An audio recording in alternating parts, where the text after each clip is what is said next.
Get out of here, you people don't belong in this kind of room. The voice cracked through the marble hall like a whip. Every head in the gala turned.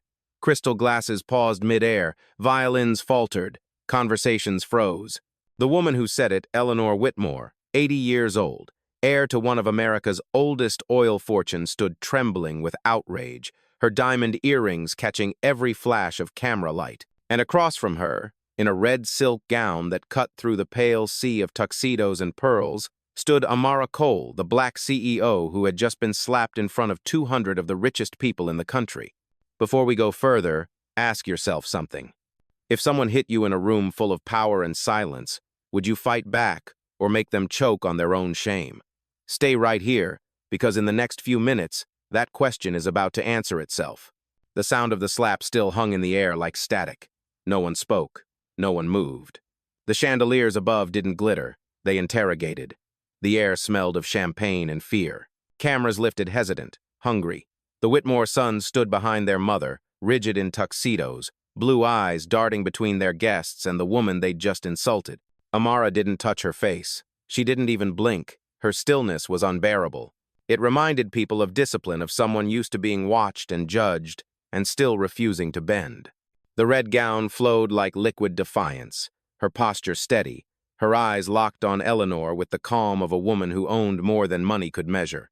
"You heard me," Eleanor hissed. "Security! Get her out before the press arrives." No one moved.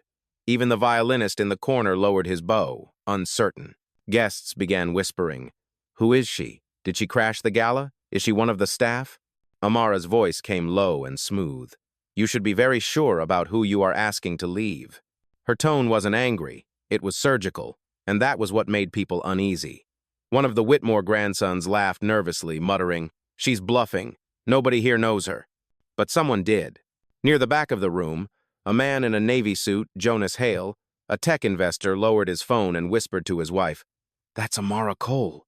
She owns the entire Cole tech empire.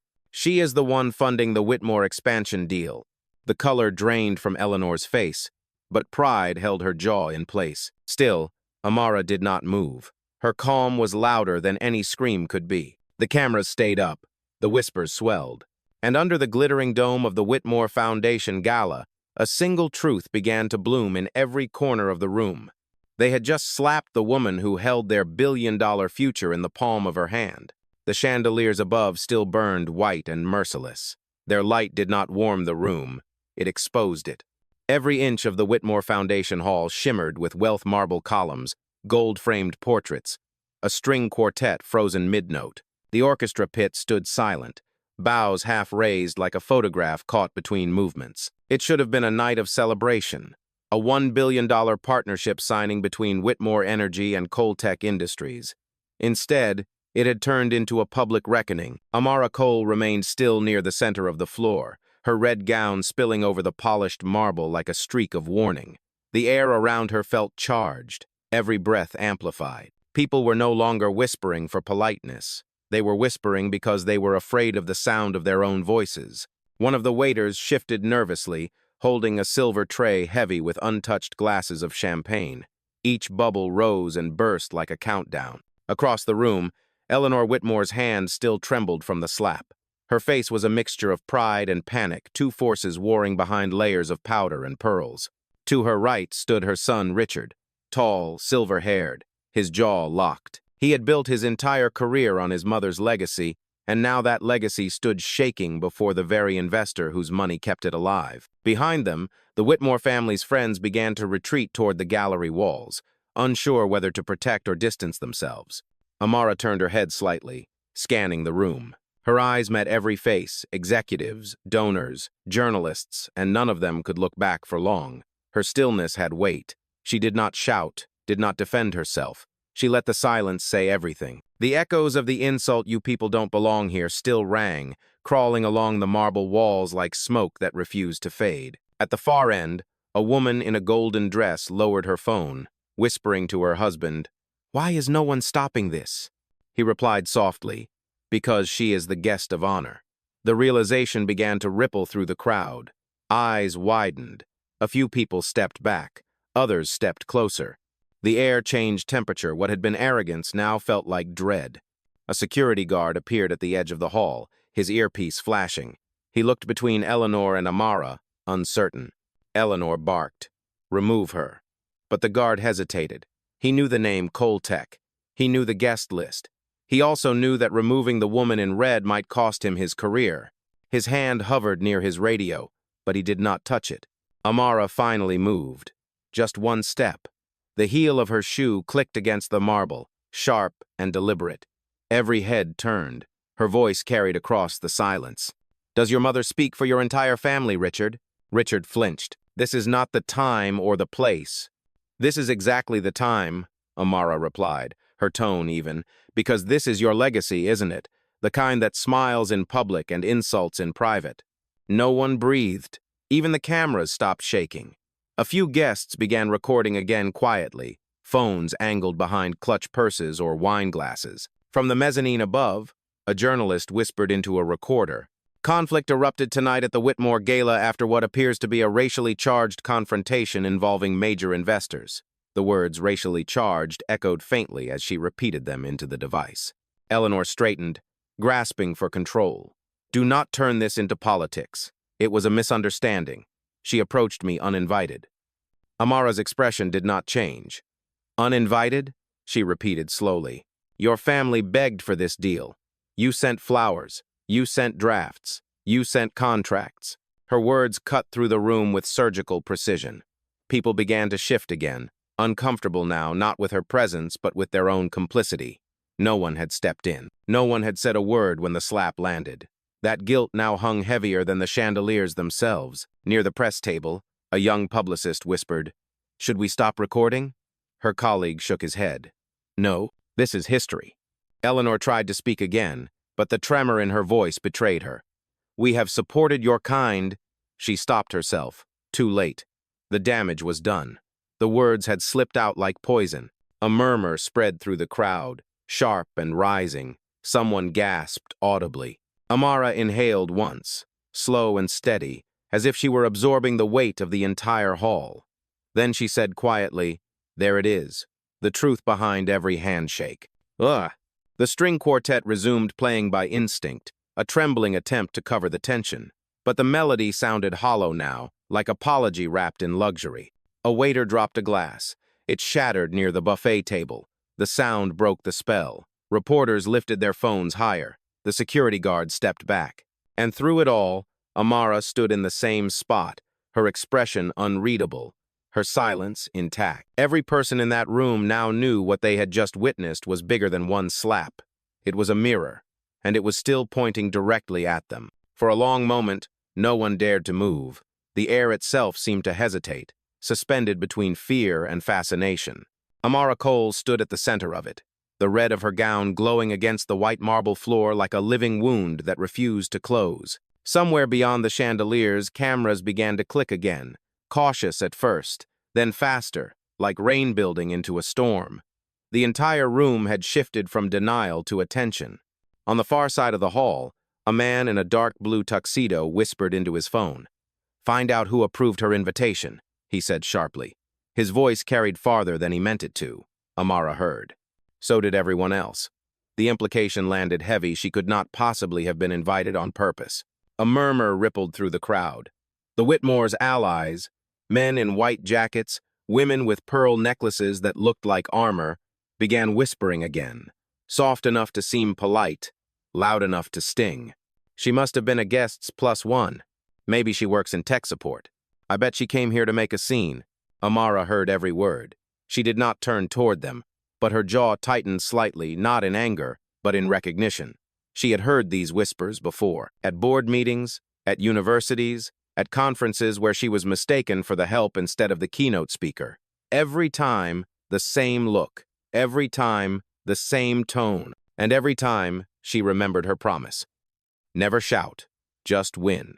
Across the hall, Richard Whitmore tried to salvage dignity from the ruins. "Ladies and gentlemen," he said, his voice booming through the microphone, "let us not allow an unfortunate misunderstanding to disrupt a charitable evening." The lie hung there, too fragile to hold. Eleanor placed a hand on her son's arm, whispering something sharp enough to make him flinch. His wife, Miranda, stared at Amara with a forced smile that trembled at the edges. Amara turned toward the stage where the banner behind them still read, "Partnership for the Future Coltech and Whitmore Energy." The words looked cruel now, like a prophecy that had just burned itself alive. She stepped forward, one measured pace at a time. Each heel click sounded like a verdict.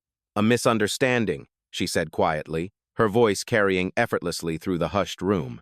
"Is that what we call it now? When a woman strikes another in public and the world pretends it is etiquette?" Her tone was calm, but her words hit harder than any slap could. Several guests lowered their eyes.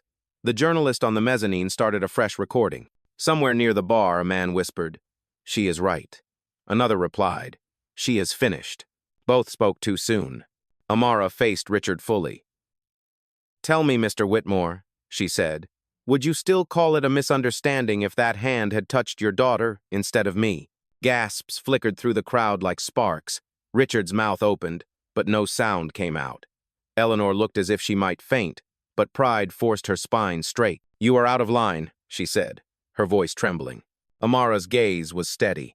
"No, I am exactly where your family drew the line, and tonight I am erasing it." Silence again. This time not the silence of shock, but of awareness. People were beginning to see what had been invisible moments before the imbalance, the entitlement, the centuries hiding behind one gesture. Near the buffet, a young woman in a black service uniform looked up from the champagne flutes she had been refilling. Her eyes met Amara's. For the first time, someone in that hall who was not wealthy, not powerful, stood a little taller. She whispered to the waiter beside her, "That is Amara Cole." He froze, then whispered back, "The billionaire one?" She nodded. "The one who built Coltech from nothing." The realization spread like a quiet explosion. People started checking their phones, confirming what their instincts already knew. Photos of Amara at other galas, articles about her global initiatives, headlines with words like visionary and disruptor. Within seconds, the crowd knew they had just witnessed something catastrophic, not for her, but for the Whitmores. Eleanor's voice broke through the murmurs. "You think money makes you one of us? It does not." Amara smiled faintly. "Good," she said, "because I never wanted to be one of you." Her words were soft, but they carried like thunder. A woman near the stage clutched her pearls as if they could protect her from truth. "This is absurd," she muttered. "Why is she still here?" Amara heard her too. "Because I own this partnership," she said clearly, her gaze sweeping the room. "And because tonight, every contract that bears the Whitmore name sits in my company's control." The hush that followed was not silence, it was surrender. Someone dropped a glass. Another stepped backward, whispering prayers to the god of reputation. In the back corner, the young journalist whispered into her recorder again, her voice trembling with adrenaline. "Correction," she said. "Amara Cole was not a guest. She was the sponsor, the one funding the deal, the one who was struck." And just like that, the story rewrote itself. Amara turned her head once more toward Eleanor. "The worst mistake you made tonight," she said, "was not the slap. It was assuming your wealth could buy dignity." Eleanor's lips quivered. Richard took her arm as if to steady her. But the gesture only made the image worse. A powerful family collapsing in front of the very cameras they had invited. Amara glanced toward the press table, her eyes calm again. "Keep recording," she said softly. "Let the truth have its own microphone." And as the cameras rolled, the string quartet finally stopped pretending to play. The music died, but the silence sang louder than ever. The air inside the Whitmore Foundation Hall had changed texture. It was no longer elegant. It was electric. Every chandelier flickered as if it too understood that something irreversible had begun. What had started as gossip now pulsed like a live current between the tables. The guests who had come to sip champagne and applaud philanthropy were now witnesses, unwilling participants in a quiet trial. Amara Cole stood at the center of it all, perfectly composed, surrounded by a storm of faces that could not decide whether to hide or stare. Her silence pressed down on them more forcefully than any argument. The violins on the stage lay abandoned, their bows resting on black velvet like fallen soldiers. Cameras continued flashing, every burst of light freezing another frame of humiliation that would soon travel far beyond the marble walls. A whisper rose near the front. "She cannot just stand there." "She can, and she is," another replied. The conversation rippled outward, breaking the illusion that this was still a gala. Eleanor Whitmore steadied herself on the podium, her pearl necklace trembling against her chest. "This is outrageous," she said, her voice echoing through the microphone. "Security, remove this woman immediately." The same guard from earlier approached again, slower this time, caught between command and conscience. He spoke carefully. "Mrs. Whitmore, I am not certain that is wise." Eleanor's voice sharpened. "Are you refusing an order?" He hesitated. "Ma'am, she is the principal investor. Her name is listed as our host tonight." The room erupted in scattered gasps. For a brief moment, Eleanor looked genuinely lost. She turned to Richard, her son, as if searching for an escape route that no longer existed. Amara watched the exchange quietly. She did not smile. There was no triumph in her face, only certainty. "You see," she said evenly, "the problem with entitlement is that it mistakes silence for permission." Her words rolled through the crowd like a slow wave.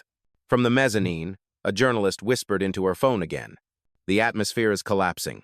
Guests are realizing the woman who was struck is not only the investor, but also the majority shareholder of the Whitmore partnership. The optics are catastrophic."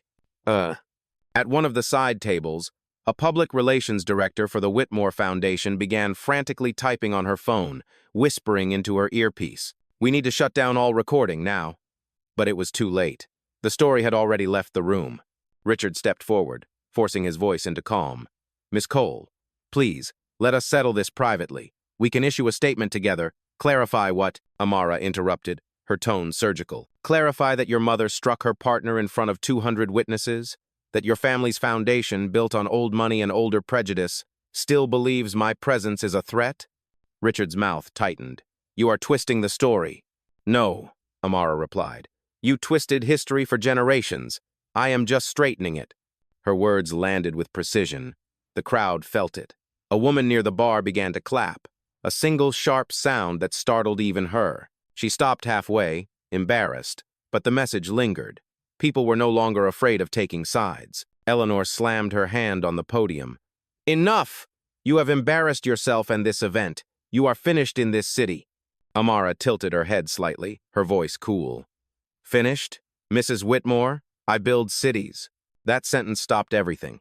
Even the cameras paused, as if the air itself waited for the echo to fade. Amara took a slow step toward the podium. "When I was 21, I walked into my first investor meeting, and a man asked me whose assistant I was. I smiled, took a seat at the head of the table, and signed his paycheck. Tonight feels exactly the same." The room was silent except for the low hum of the air conditioning system, which now sounded like applause withheld. Eleanor's eyes glistened, not with remorse, but rage. "You think you can humiliate me?" Amara shook her head slightly. "You did that yourself. I am just standing in the light." From the rear of the hall, a young journalist raised her phone. "Miss Cole, may I ask, are you ending the deal?" Amara turned her gaze toward the camera, her posture regal and unmoving. "No," she said. "I am ending the illusion that people like the Whitmores ever deserved it." The words fell like verdicts. Somewhere, someone whispered, "She is walking away from $1 billion."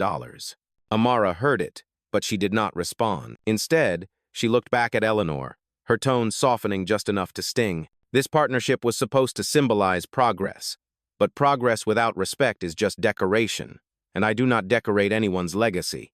The crowd shifted again, the murmur swelling into a chorus of uncomfortable truth. The string lights hanging above flickered once more, and for the first time, the hall looked smaller as if its grandeur could not contain the moment it had just witnessed. Eleanor slumped into a chair. The power had drained from her face. Richard rubbed his temples, his voice low, almost pleading. "You will regret this." Amara met his eyes. "I doubt it." She reached for her clutch, pressed a small button on its side. The massive projection screen behind the podium came to life, filling the hall with light. Every head turned. A digital contract appeared, the Coltec-Whitmore agreement glowing in blue. Her signature was already highlighted. Gasps rippled through the crowd again as lines of text scrolled upward, revealing an emergency termination clause. Amara spoke, each word measured, deliberate. Clause 14, Section 9, termination by breach of ethics or public conduct resulting in reputational harm. Her eyes lifted from the screen. Effective immediately. The sound that followed was unlike applause or protest. It was the sound of realization, a low, collective exhale that filled the room like thunder under glass. Amara turned away from the podium, her movements graceful, unhurried. "Enjoy your evening," she said quietly. "You will remember it for the rest of your lives." And as she began to walk toward the exit, the cameras followed, capturing every step: the red gown, the calm expression, the quiet destruction of power built on arrogance. The Whitmore Gala would never recover, but Amara Cole did not look back to watch it fall. Outside the Whitmore Foundation Hall, the night was heavy with summer heat and the faint sound of city traffic echoing through the streets of Manhattan. Yet inside, the temperature had dropped. The chandeliers that once symbolized wealth and legacy now flickered uncertainly, their light trembling across faces that no longer looked sure of themselves. The air smelled of panic masked by perfume. Amara Cole stood just a few steps from the exit, her hand on the brass door handle. Behind her, the murmurs grew louder like the distant hum of a collapsing empire. Every phone in the room buzzed. Notifications flashed across the screens of guests, investors, and journalists alike. The world outside was already awake. Videos from inside the gala were spreading faster than anyone could contain them.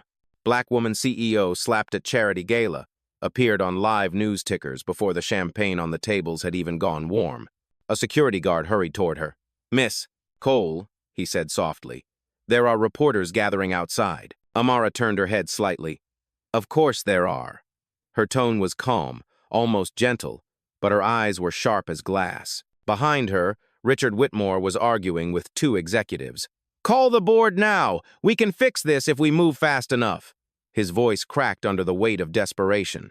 Eleanor still sat at her table, hands shaking, surrounded by guests who had stopped pretending to console her. Amara looked over her shoulder once. "You cannot fix a soul with money," she said quietly. The words were not meant for Richard alone. They were for the entire room. Then she opened the door and stepped into the flash storm outside. The night exploded in white light. Cameras flared from every angle, reporters shouting her name, microphones thrust forward like weapons. "Miss Cole, do you plan to press charges? Was this assault racially motivated? Are you canceling the Whitmore deal?"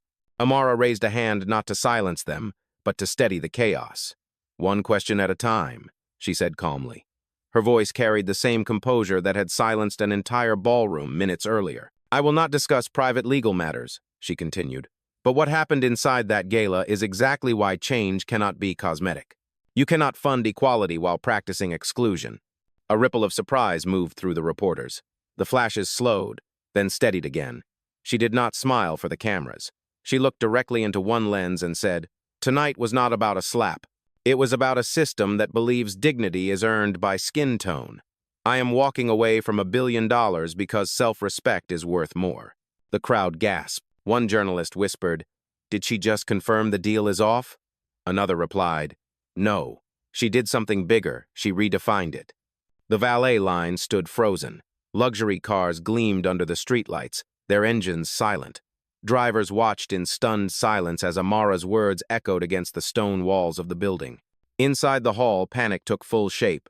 Richard's assistant whispered frantically, "Social media is on fire.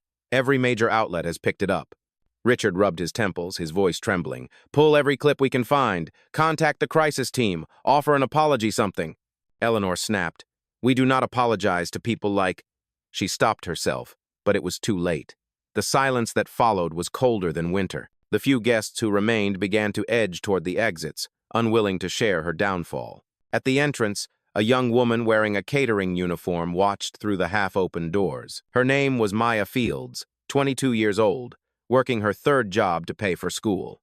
She had seen the entire confrontation. She took a breath, walked past the nervous guards, and stepped into the night. "Miss Cole?" she called softly. Amara turned. The reporters fell quiet for a heartbeat, the way a wave pauses before breaking. "I work at the hotel catering division," Maya said nervously. "I just wanted to say thank you for standing there, for not yelling, for making them see what they look like." Amara smiled faintly, a softness cutting through the steel. "Do not thank me," she said. "Just remember what you saw. The power in silence only matters if someone carries it forward." Maya nodded, tears in her eyes. "I will." Reporters kept filming, but for a few seconds, the noise faded. It was only two women standing in the light of a dozen cameras, one who had power and one who had just discovered hers. Then Amara's assistant, Rachel Harris, appeared from the black limousine parked at the curb. "Ma'am," she said, "the Coltech board is requesting a statement within the hour. They have already suspended all Whitmore contracts pending review." Amara nodded once. "Good. Begin the withdrawal procedures. Redirect the charity funds to the Equality in Engineering Initiative. Every cent." Rachel blinked, then smiled with quiet pride. "Understood." Amara looked back at the reporters one last time. "Tell your audiences this," she said clearly. "I did not lose a deal tonight. I watched the truth surface in front of witnesses who pretended not to see it for too long. That is worth more than any partnership." With that, she stepped into the limousine. The door closed softly behind her, muting the chaos. Inside the car, the city lights flickered across her face. Rachel spoke again. "You know they will try to spin it tomorrow. They always do." Amara nodded. "Let them spin. A lie can make noise, but truth has an echo." As the limousine pulled away, the Whitmore building loomed behind them like a relic tall, glittering but hollow. The gala that was meant to celebrate unity had become a monument to exposure. And in the reflection of the window, Amara watched the flashing lights fade into distance. Her pulse stayed steady. Her silence, once mistaken for weakness, now carried the weight of an empire she no longer needed to prove she owned. Morning arrived like judgment. The sun over Manhattan was too bright, too honest, slicing through the towers of glass that had hidden people's secrets the night before. Every major news network opened with the same headline: "Billion-dollar deal collapses after racist assault at Whitmore Gala." Anchors spoke in measured tones, analysts debated, and social media roared like a courtroom without walls. Amara Cole sat in her penthouse office on the 42nd floor of Coltech Tower. The room was vast and minimalist, framed by glass and steel, overlooking the city she had built her empire in. The skyline reflected in the windows behind her, New York glittered, but she looked past it, eyes steady, hands clasped loosely on the desk. She had not slept. She did not need to. Silence and purpose were her caffeine. Across the desk, Rachel Harris read updates from 3 different screens. "We have statements from the National Diversity Council, Women in Business Alliance, and every major outlet from Forbes to the Times. They all support you. The Whitmore Foundation has gone private on all platforms. Their stock dropped 12% overnight." Amara listened quietly. Numbers were just echoes of consequence. "And the board?" Rachel looked up. "They voted unanimously to endorse your decision. The termination clause is legally airtight. You have zero liability." "Oh," Amara nodded once. "Then we move forward." Rachel hesitated. "There is one more thing. The Whitmores have released a video. It is an apology, but—" She trailed off, pressing play. Eleanor Whitmore appeared on the screen, sitting in a lavish living room. Her voice shook slightly, carefully rehearsed. "I deeply regret the misunderstanding that occurred at our event. It was never my intention to cause harm or offense. I hope we can all learn to move forward from this moment." Amara's eyes did not flicker. "A misunderstanding," she repeated. "They are still clinging to that word." Rachel sighed. "It is damage control. They are trying to make it sound mutual." "Let them," Amara said. "The truth does not need their permission to breathe." She stood, moving toward the floor-to-ceiling window. Outside, traffic shimmered like a slow-moving current. She could see the Whitmore building several blocks away, its logo gleaming in the morning light. "They built their empire on silence," she said softly. "And last night, silence refused to serve them." Rachel turned off the tablet and approached. "What do you want to do next?" Amara turned from the glass, her posture calm, unshaken. "We launch Project Aurora immediately." Rachel blinked. "The Equality Infrastructure Initiative? I thought that was still in development." "It was," Amara said, "until last night gave it meaning." She began pacing slowly, her voice gaining quiet strength.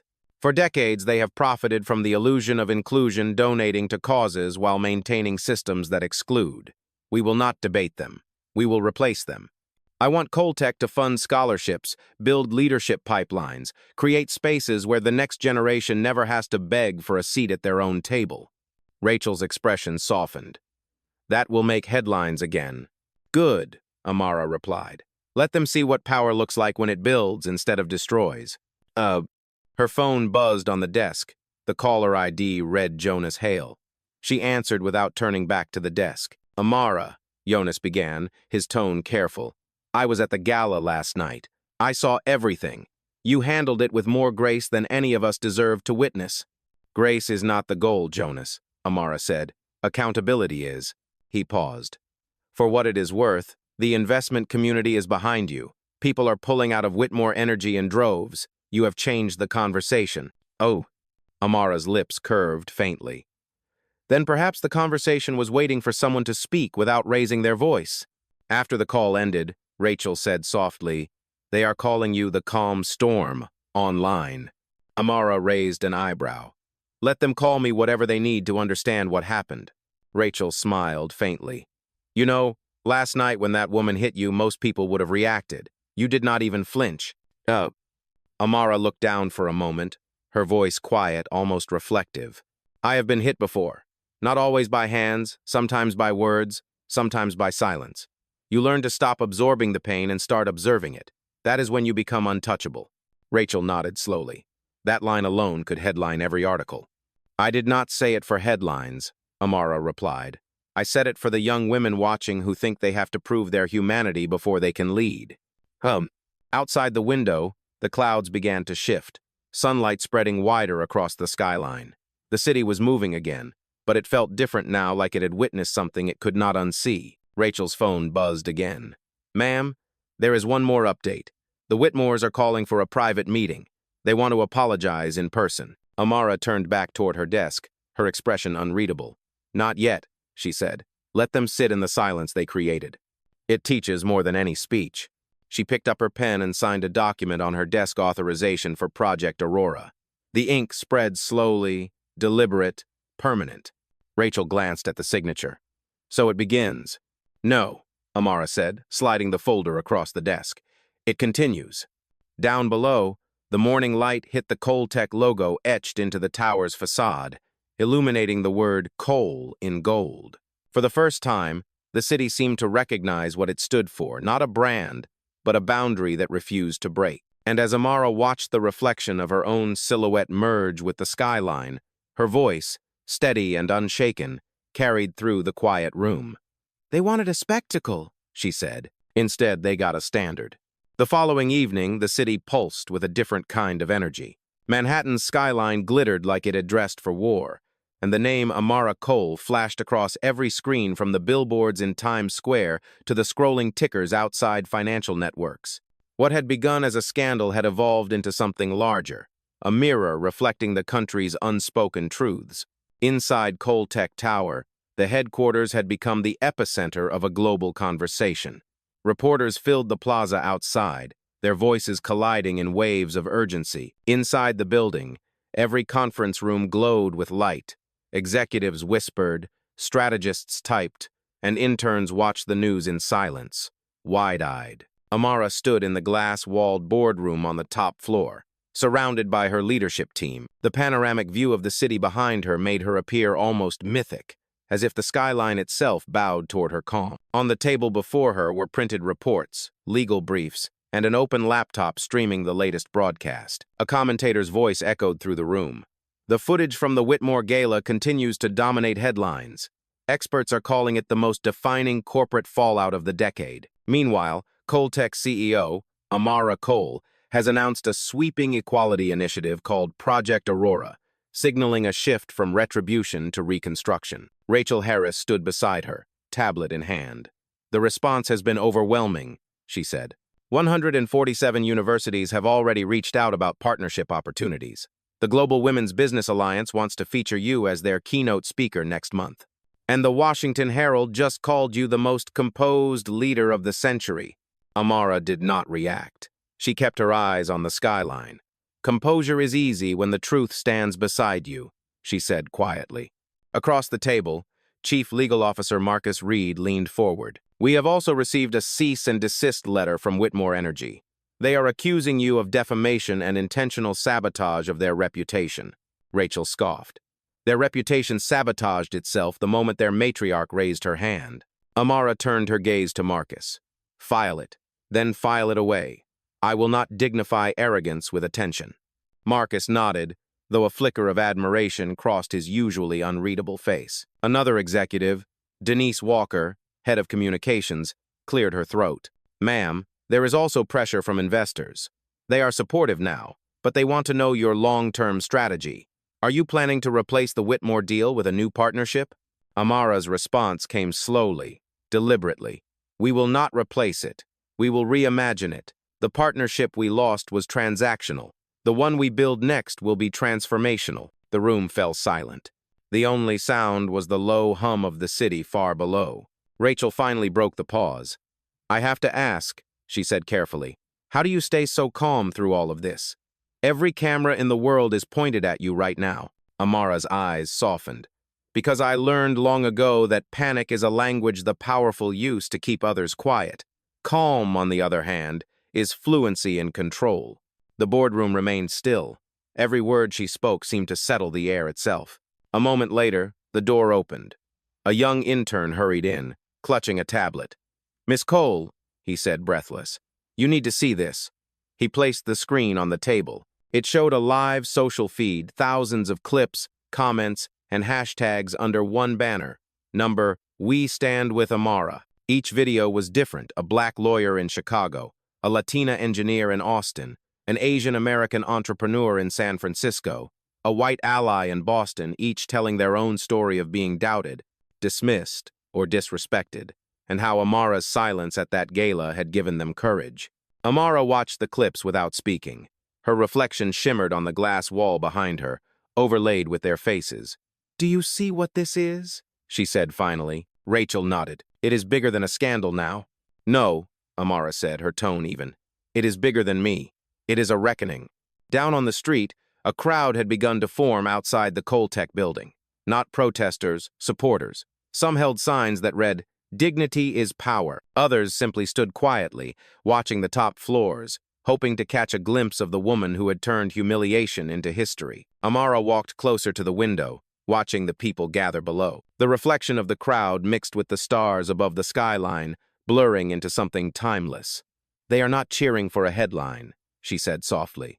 They are cheering because someone finally stopped apologizing for existing. Denise turned to her tablet. Would you like to release a statement? Amara shook her head. No more statements. Let the silence keep speaking. People believe actions, not press releases. Her gaze drifted downward again. A young black girl stood at the edge of the crowd, no older than 12, holding a handwritten sign that said, I will be next. Amara exhaled slowly, as if anchoring herself in that sight. That, she said, is why we build.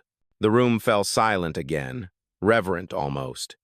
Every executive in the space understood that this was not just corporate policy, it was legacy being written in real time. Then the intercom buzzed. The receptionist's voice echoed through, Miss Cole, CNN is downstairs requesting a live interview. They say it is urgent. Amara turned toward her team, her voice steady as stone. No interviews. Not yet. Rachel frowned slightly. You are sure? You could control the narrative. I already am, Amara replied. Sometimes control means knowing when not to speak. She looked once more out the window. The city stretched infinitely ahead, glowing and restless. They thought the story ended with a slap, she said quietly. They have not realized it only began when I did not hit back. And as her team exchanged glances, the world below continued to gather, one heartbeat at a time, proof that a single act of restraint had awakened something far louder than any outburst ever could. By the third day, the story had spread beyond the borders of the United States. News anchors in London, Johannesburg, and Sydney spoke Amara Cole's name with tones of fascination and reverence. The footage of that single slap played again and again, dissected frame by frame, not for violence but for meaning. Commentators called it a turning point in modern corporate history. Others called it a new chapter in quiet resistance. But for Amara, it was neither. It was simply unfinished business. The morning sun poured through the floor-to-ceiling windows of the Coltech Media studio.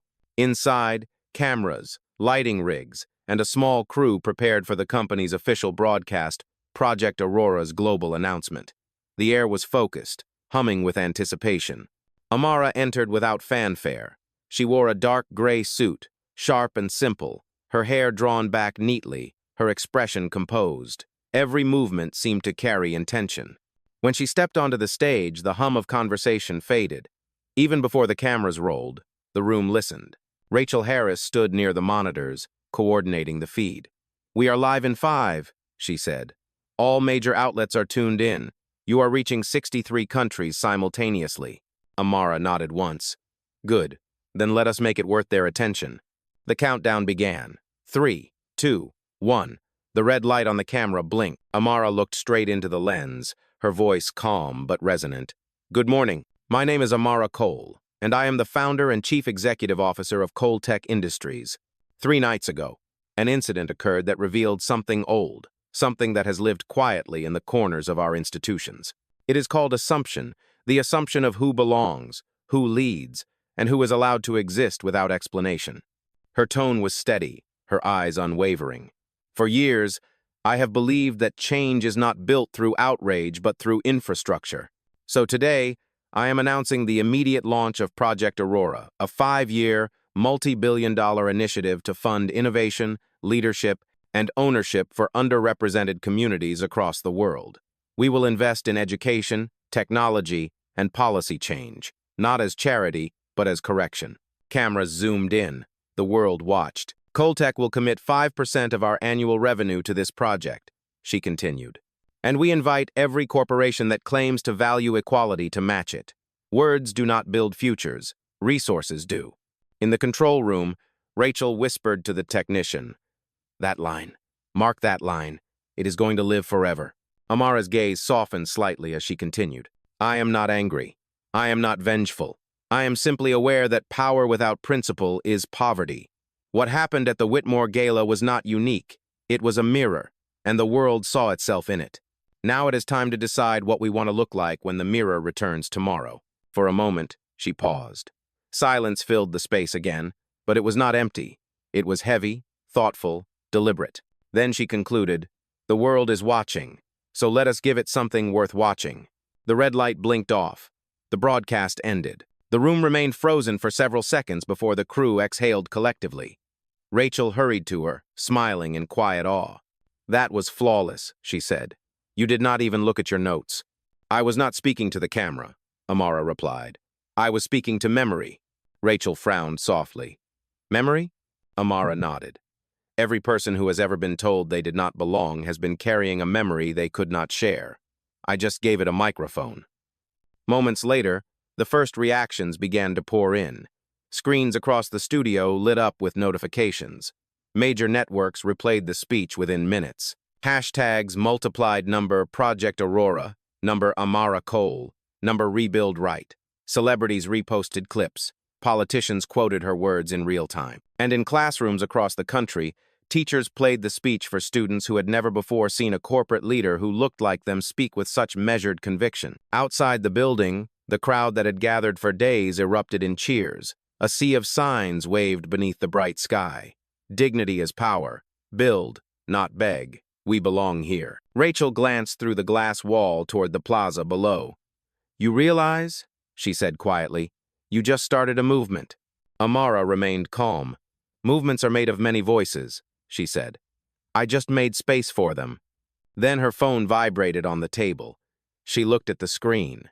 It was a message from an unknown number. "Eleanor Whitmore, you have made your point. We need to talk." Amara read it once. Her face revealed nothing. She handed the phone to Rachel. "Draft a polite decline. Tell her I appreciate her reaching out, but my calendar is full with rebuilding what her family tried to destroy." Rachel smiled faintly. "That is the gentlest sword I have ever seen." Amara allowed herself the smallest smile. Sometimes gentleness cuts deeper. At that exact moment, across the city, the Whitmore estate was under siege. Reporters swarmed the gates. The foundation's stock had plummeted another 10%. 2 board members resigned. And inside their mansion, Eleanor watched the same broadcast that had just electrified the world. The red dress still haunted her memory, the sound of her own slap echoing louder than the applause that used to define her life. She whispered to her reflection, "What have I done?" But the mirror did not answer. It only showed her what she had refused to see. Power without humility, lineage without learning. Back at Coltech Tower, Amara looked out over the city one more time. The afternoon light bathed the skyline in gold. Rachel approached quietly. "You know they will come for you next. When power shifts, it always provokes fear. Amara nodded, her expression serene. Then let them come. I built this empire from doubt. It is a language I already speak fluently. Down below, the city moved like a current beneath her, restless, alive, and forever changed by the woman who had chosen dignity over dollars. By the fourth day, the entire financial district pulsed with the rhythm of her name. Amara Cole was no longer just a business leader. She was a movement walking in human form. News choppers hovered above the Coltech building like curious birds, broadcasting her every appearance to millions. Her image, poised, silent, unbothered, had become the symbol of power reclaimed without shouting. Inside the Coltech tower, the atmosphere was electric yet disciplined. Teams worked through the night, responding to global partners eager to join Project Aurora. Every floor hummed with purpose. Screens displayed live analytics, showing donation pledges from corporations, universities, and private foundations. The numbers were rising by the minute. In her office, Amara sat at her desk reviewing data while the city shimmered behind her. Rachel Harris entered, carrying a tablet. "We just passed $200 million in confirmed partnerships," she said. "The governor of New York wants to host a public summit next week to celebrate Project Aurora. They are calling it the Cole Standard." Amara did not look up. Names change nothing. Impact does. Rachel smiled faintly. "You know, sometimes you make humility sound like thunder." Amara's pen paused above the document. "Thunder is only loud because the sky listens," she said quietly. Before Rachel could respond, Marcus Reed, the chief legal officer, entered. He held a folder marked confidential. His face was tight with concern. "Amara," he said, "we have a situation. The Whitmores have filed an injunction. They are accusing you of market manipulation and breach of fiduciary duty. They are demanding an immediate freeze of all Project Aurora funds until a court hearing." Rachel frowned. "They cannot possibly win that." Marcus sighed. "Legally, it is weak, but they are not aiming to win. They are aiming to slow you down. Delay equals distraction." Amara leaned back in her chair, her calm unwavering. Fear often disguises itself as paperwork. Marcus placed the documents on her desk. "Their lawyers are pushing hard. They are framing it as a misuse of investor capital, arguing that you redirected partnership funds for personal reputation management." Rachel's eyes flashed with anger. "That is absurd. Every transaction is documented and transparent." Amara nodded slowly. "Let them file. Let them throw stones. I built this tower from stone." Marcus hesitated. "There is one more thing. They are using a lobbyist to circulate a narrative that you staged the entire confrontation at the gala for publicity." Rachel nearly dropped the tablet. "Staged it? They are calling it performance?" Amara's voice stayed level. "That is the oldest reflex of privilege. When truth makes them uncomfortable, they call it theater." Marcus exhaled deeply. "I will handle the legal response. But the court of public opinion may become noisy again." Amara stood and walked toward the massive window overlooking the Hudson River. The afternoon light painted her reflection in pale gold. "Noise does not bother me, Marcus. What matters is that the world finally learned how quiet power sounds." He nodded once, then left the room, the door closing softly behind him. Rachel turned to her. "Do you ever get tired of it? The fight, the politics, the endless accusations?" Amara looked out at the skyline, thoughtful. "No, because it is not a fight. It is a mirror. They swing at me, and all they hit is their own reflection." She turned back toward Rachel. "Prepare a public statement. Short, precise. We will not dignify the accusation, but we will reaffirm our mission." Rachel nodded, fingers already flying across her tablet. "What tone?" "Measured," Amara said. "Never defensive. Something like integrity does not need defense when truth is documented. That will do." Rachel smiled. "You make it sound like poetry." "Truth often is," Amara replied. Moments later, her phone buzzed. It was a message from Jonas Hale, the investor who had called earlier in support. "You are under attack. If you need extra legal reinforcement, my team is ready," Amara typed back. "Thank you, Jonas. But storms are not my enemy. They are my weather." When she set the phone down, her expression hardened slightly. "Rachel, schedule a press briefing tomorrow morning at the United Nations Hall." Rachel blinked. "The United Nations? That is global." Amara nodded. "Exactly. The Whitmores want the world to think small. I will remind them that the world was watching before they even noticed the cameras." She turned back to the skyline. They believe this is about a lawsuit. It is not. It is about legacy.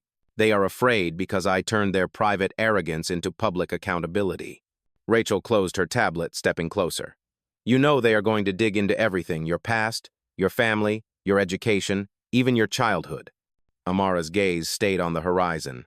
Let them dig. The deeper they go, the more roots they will find. That night, as the city descended into its restless hum, Amara stayed alone in her office. The lights of the towers blinked against the dark like messages from another time. She opened an old folder on her laptop, a photograph from when she was 16 years old, standing outside her mother's small apartment in Atlanta. She was holding her first scholarship letter. The headline on the envelope read, "You belong here." Her mother's voice echoed in her memory. If they ever try to take that belonging from you, do not shout. Just show them what belonging builds. Amara closed the laptop gently. I am still showing them, Mama, she whispered. Outside, rain began to fall over Manhattan, steady, unhurried, cleansing. And somewhere across the city, in a mansion lined with old portraits and empty pride, Eleanor Whitmore stared at her reflection, realizing for the first time that the empire she had inherited was no longer feared. It was merely outdated. The next morning would bring cameras, headlines, and another wave of scrutiny. But as the night deepened, Amara Cole sat in the quiet heart of her tower, unmoved. The rain against the glass whispered the same truth she had lived her entire life. Real power does not panic, it endures. The next morning broke with a storm of anticipation. New York City was draped in gray clouds, the kind that made the skyline look like a stage waiting for its lights to rise. Outside the United Nations headquarters, rows of cameras, reporters, and citizens lined the steps. The marble plaza shimmered with rainwater, reflecting umbrellas and placards that bore Amara Cole's name. Some called her the Silent Revolution. Others called her the woman who changed the rules. Inside the hall, preparations were underway for the press conference that Coltech had arranged overnight. Security teams moved in crisp precision, double-checking every corridor. The massive glass wall behind the podium framed the river beyond, its current slow but relentless. The symbolism was not lost on anyone present. Amara arrived in silence. No entourage, no flashing photographers, no performative entrance. She wore a charcoal suit and a white blouse, no jewelry except for a silver watch, a gift from her mother, engraved with 4 words. Hold your own time. Her heels made a calm rhythm on the polished floor as she walked toward the podium. Every step sounded like intention. Rachel Harris met her halfway, whispering updates. We have over 600 journalists accredited for this event. 47 countries are live streaming. The Whitmores released another statement an hour ago, denying all wrongdoing and calling your initiative a publicity maneuver. Amara's expression did not change. They are still mistaking movement for noise. Rachel exhaled. Do you want me to adjust your speech? No, Amara said quietly. The truth does not need editing. Oh. As the clock struck 11, the hall filled with the hum of expectation. The press lights flicked on. The room brightened, but the moment darkened, tension rippled through the crowd like wind across a field of glass. The moderator stepped forward. Ladies and gentlemen, please welcome Miss Amara Cole, Chief Executive Officer of Coltech Industries. Applause began, hesitant at first, then firm. When it faded, Amara stepped to the microphone. She waited 2 full seconds before speaking, letting the quiet take shape. Thank you for being here, she began. Her voice was low but carried effortlessly. 4 nights ago, at a charity gala meant to celebrate progress, a hand was raised against me in public. That act was not new. It was not shocking. It was merely recorded. The words struck like measured lightning. Every pen in the room froze mid-note. I stand before you today not as a victim but as evidence, she continued. Evidence that power still assumes it can define who deserves respect. Evidence that silence is mistaken for weakness, until it is not. She paused again. The rain outside beat softly against the glass wall, like punctuation. Let me be clear, she said. Project Aurora is not an act of revenge. It is an act of repair. We are investing in futures that were delayed, not denied. And we are asking every corporation that claims integrity to prove it through equity, through accountability, through measurable change. A reporter raised his hand. Miss Cole, The Whitmore family has accused you of fabricating the incident for attention. How do you respond? Amara looked directly at him. I respond by continuing to build while they continue to crumble. Lies are short-lived. Structure is not. Another reporter spoke quickly. Do you intend to pursue criminal charges for assault? Amara's answer came without hesitation. Justice is not always a courtroom. Sometimes justice is a mirror. She has already faced it. A murmur swept through the hall. Some journalists nodded. Others simply watched her, realizing she was not playing by their script. Then, Amara turned toward the side screen. Please project the figures. A digital display came alive beside her, showing real-time statistics.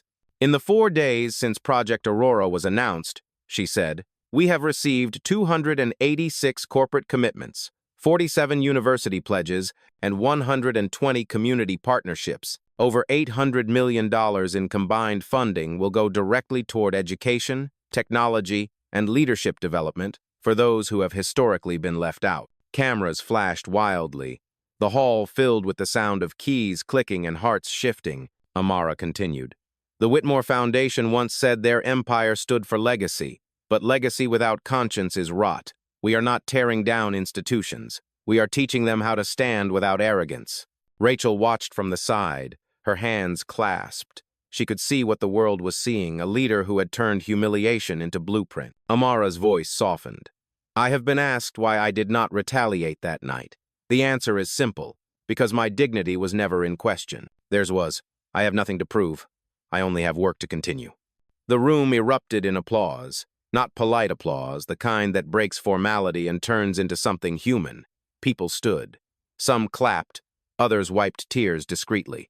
Even a few journalists set their pens down, unwilling to interrupt the moment with motion.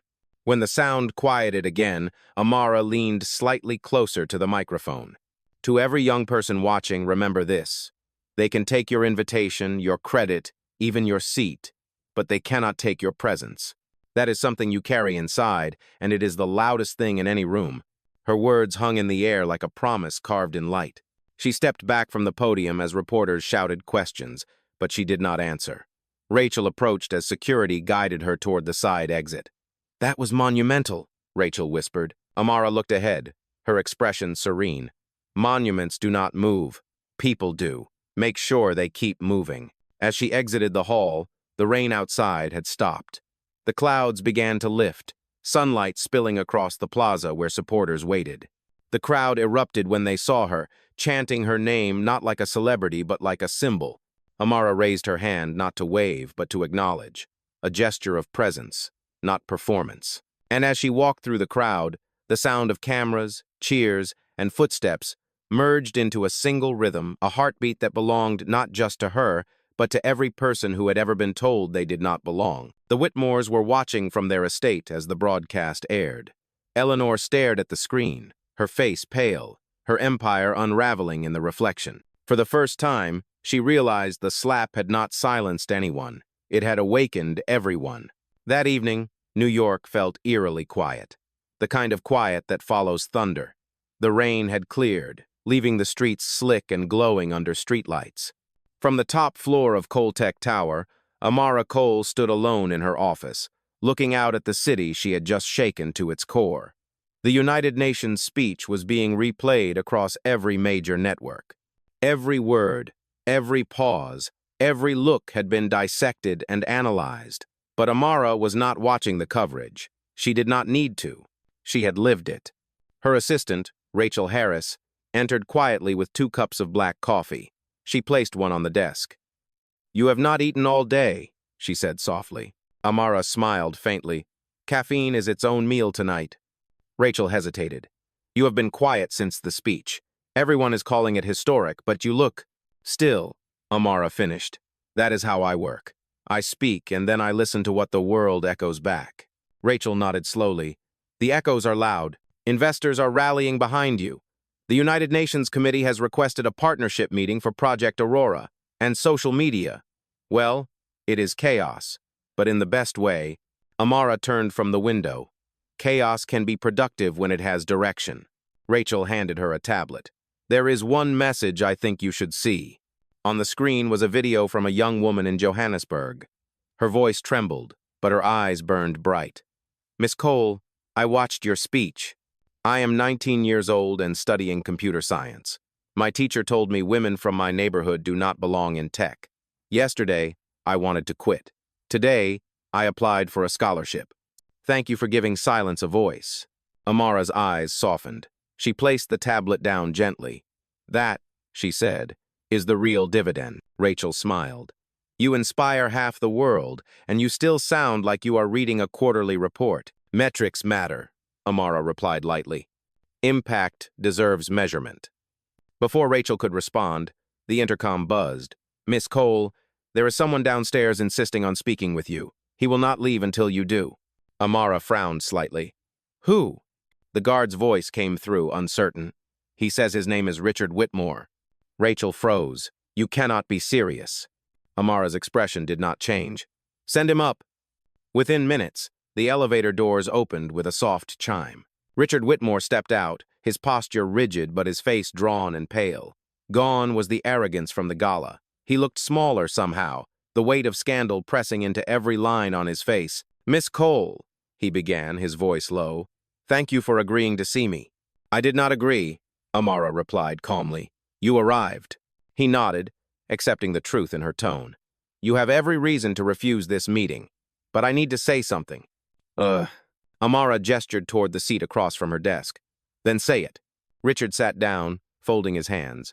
"My family is in ruins. The board has voted me out. The foundation is collapsing. Reporters are camped outside our home. My mother has not left her room in 2 days." Amara listened, unmoved. "Actions have consequences. That is not news." He swallowed hard. "You are right. But I came here because I want to apologize, not for her, for myself. I stood there that night and said nothing. I watched her hit you and did not intervene. I did not believe she would actually do it. I thought silence was safer. Now I know it was cowardice." For a long moment, Amara said nothing. The only sound was the faint hum of the city below. Then she asked quietly, "And what do you want from this apology, Richard? Redemption? Closure?" He shook his head. "Neither, just the chance to say it to your face." Amara studied him. "You waited until your empire fell before finding your conscience." He winced. "I know, but I also know that your words have changed people, including me. If there is any way I can help repair what my family destroyed..." Amara held up a hand. "Repair begins where damage stops. That night, I stopped it. What comes after is not for your comfort, but for your education." Richard nodded slowly. "Then teach me." Amara stood and walked toward the window, her reflection merging with the city lights. "You cannot learn by proximity, Richard. You learn by presence. Go rebuild something without your name on it. Fund a school. Mentor a child. Give up credit for a year. When you no longer need to be seen as good, you might start becoming it." Richard looked down, ashamed but strangely relieved. "You have every right to hate me." Amara turned back to him, her voice calm but firm. "Hate is heavy. I travel light." He managed a faint smile, stood, and extended his hand. "For what it is worth, thank you for your time." Amara shook it once. "Time is the only thing we cannot buy, Mr. Whitmore. Use it better than your family did." As he left, Rachel stepped into the room, her expression unreadable. That was unexpected. Amara took a deep breath. No, it was inevitable. The guilty always circle back to the scene of their own undoing. Rachel glanced at the closed elevator doors. "Do you think he meant it?" Amara returned to her desk, her tone measured. "Meaning is irrelevant. Consequence is not." Outside, lightning flickered across the river, illuminating the skyline in sharp, beautiful contrast.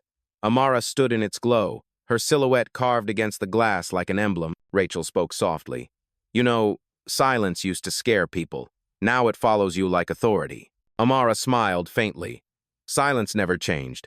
People did." And as thunder rolled across the city, the woman who had turned humiliation into revolution stood alone once more, calm, unbroken, and utterly in command of the storm she had refused to fear. The next morning dawned gold and cold. The storm had passed, but the air felt sharp, awake. From her penthouse balcony, Amara Cole could see the entire city glistening under the early light. Helicopters drifted over the skyline, and on the streets below, traffic began to pulse back to life. But the world had changed. Power had changed. Rachel Harris joined her on the balcony, carrying 2 cups of coffee. "Good morning," she said softly. "You were up before sunrise again." Amara nodded. "Old habits. I like to watch the city before it remembers it has secrets." Rachel smiled faintly. "It is strange, isn't it? A week ago, this skyline represented everything that kept people like us outside. Now, it feels like we own it." Amara turned her head slightly. "Ownership is not the goal, Rachel. Influence is. Ownership fades when the lights go out. Influence lingers." Rachel sipped her coffee, glancing down at her tablet. "You should see the headlines. The United Nations address has become the most replayed corporate speech in online history, and Project Aurora has now crossed $1 billion in pledged funds. That is without including the private donations that poured in overnight." Amara's expression remained calm, but her voice softened. "1 billion. That is not just money, that is momentum." Rachel nodded. "And the Whitmores?" "They are unraveling," Amara said quietly. "Richard visited last night. The son came searching for redemption. The mother is still hiding behind mirrors." Rachel looked surprised. "He came here?" Amara nodded again.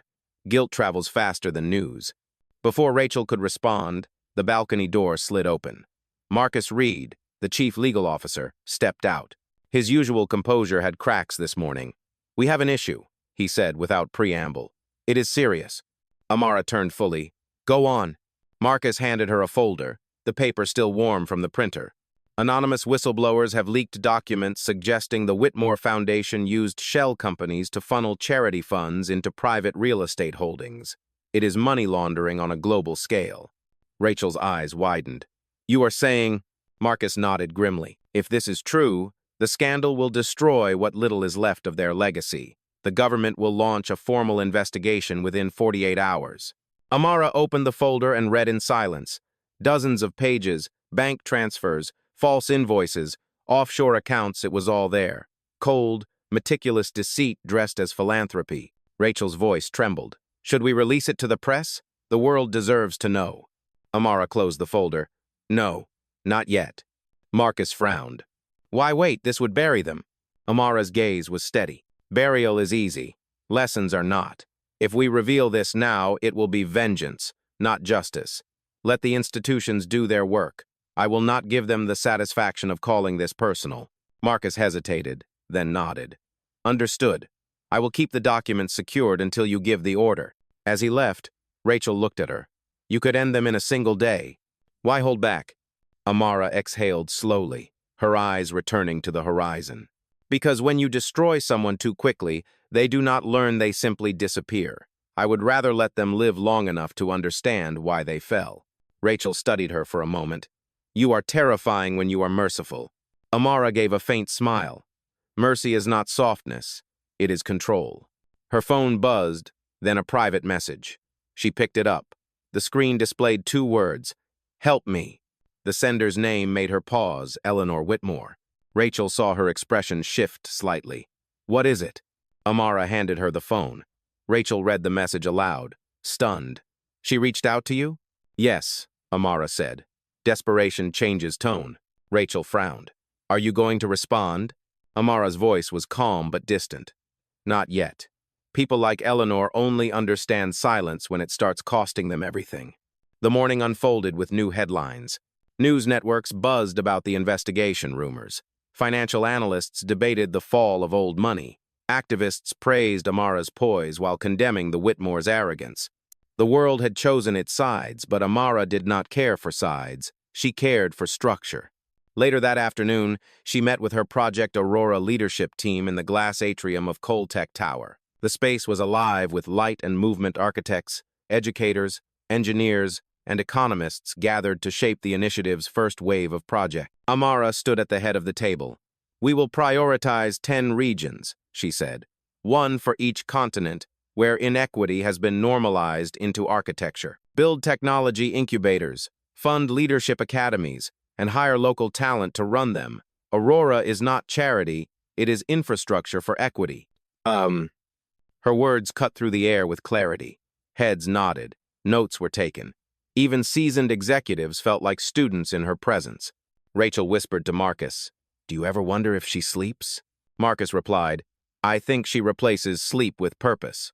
When the meeting ended, Amara remained alone in the atrium, surrounded by the glow of the city's late afternoon Sunday. She could see her reflection in the glass floor, a woman who had once been told she did not belong in rooms like this, now designing rooms where belonging was built into the foundation. Her phone buzzed again.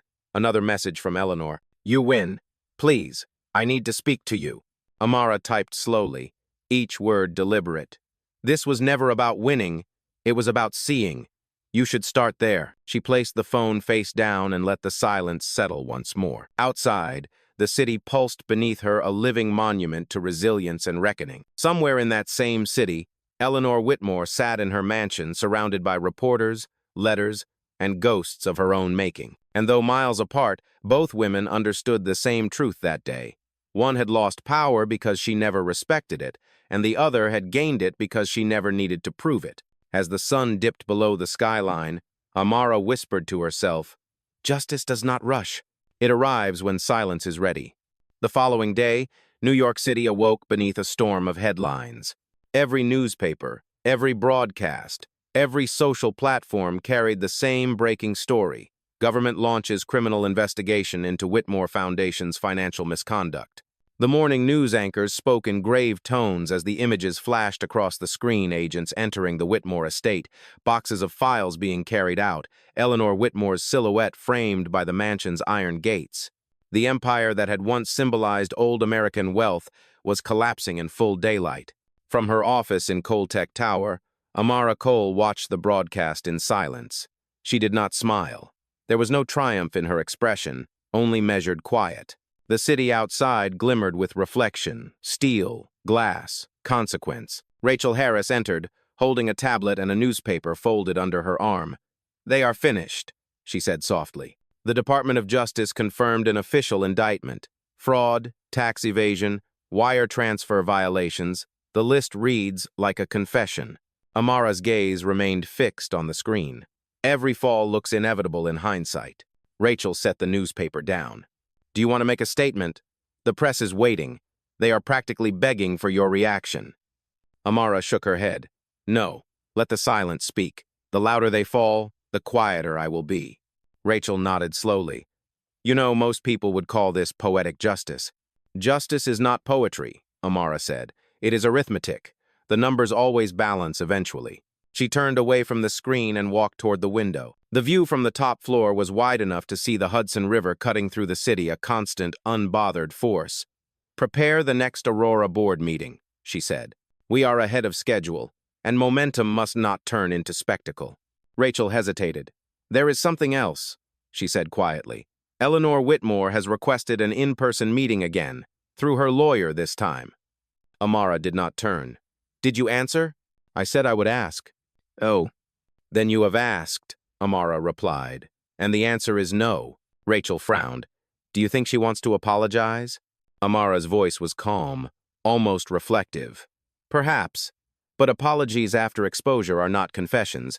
They are negotiations. Rachel sighed. She is losing everything. Her foundation, her reputation, her family name. Maybe she truly means it. Amara finally turned from the window. Meaning requires understanding, and people like Eleanor Whitmore do not understand, they adapt. When power slips from their hands, they pretend remorse until it returns.